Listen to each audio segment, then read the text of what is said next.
nasiib darro waxaa ah haddii shalay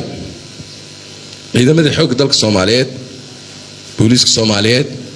qorshahoodu ahaayeen inay amniga sugaan deegaano kamid ah deegaanada Soomaaliyeed ay tageen haddii lagu duulay haddii la dhibaateeyay haddii la laba wareegay waxay ahayd halkii degme ee saddexaad ee deegaankaas ku taalay ee markii horeba shabaab loo gacan geliyay oo badhaadha la yiraahdo tiknikadii la geeyay meeshaas ee shabaab la dhexmariyay waxay ahayd inaan dib loo soo celinay degmadii korkeedana lagu warwareejinay degmada ay shabaab laga xoreeyay oo dadka Soomaaliyeed ee degmada badhaadha ku dhibaataysan ee muddada dheer ay shabaab dul fadhiyeen in laga kiciyay ahayd shabaab baa la dhexmarshay ciidanka Soomaalida lagu weeraray haddana shabaab lama soo dhexmarin karay waxaan ogahay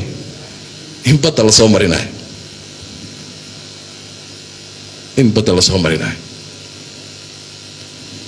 markii ciidanka Soomaaliyeed ee xoog dalka Soomaaliyeed ciidamada qalabka sida la weerarayna shabaabka waa la dhexmari karaa markii laakiin aan la weerarayn shabaab lama dhexmari karo marka say u agtahay marka say u akaanaysa abwaan aanu marin guura inuu yahay muxuu yiri shaki ma leh laba shabaab inay wada shaqeeyaan saas ay u akaanaysa marka waxaan u baahanahay inaan tiknikadaas soo celinay walba haddii dambiye lagu galay oo ciidamada qalabka sida Soomaaliyeed lagu dhibaateeyay war halka degmada meeshaas ku taa deegaanka ee badhaadha la yiraahdo kaga xoreeya shabaab say dadku u helaan adeeg nolol iyo neef say u neefsadaan oo hawo u helaan xorriyada say u helaan taas loo baahan yahay waxaan ku soo gabagabeynayaa shacabka Soomaaliyeed meel kasta ay joogaan iyo dawladoodu federaalka iyo isteedyada madaxda isteedyada dhammaan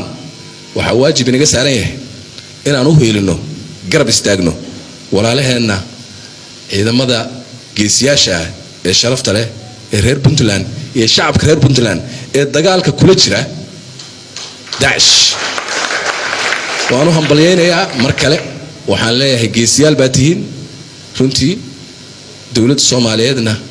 waa garabkiina taagan tahay waanad arki doontaan insha Allah hadii Ilaahay yiraahdo gudiye ka shaqeynaya hawshaas oo degdega waxaanan dhammaan dadka Soomaaliyeed ay furan yihiin in kelimada lagu garab istaago oo xoolaha lagu garab istaago oo xabada lagu garab istaago oo dhaawac dhayda lagu garab istaago ciidamadaas geesiyaasha ee buuraha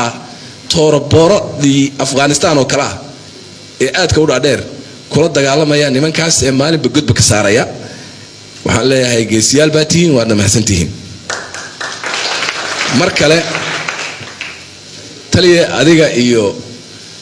ciidanka aad hogaaminaysaba waxaan idin leeyahay hambalyo sanad guuro wanaagsan sanadkan sanadkiisa kale ilaahay dhammaanteen bashbash iyo barwaaqo inuu gaarsiiyo aad iyo aad mahadsantihiin wassalaamu calaykum wa rahmatullaahi wa barakaatuh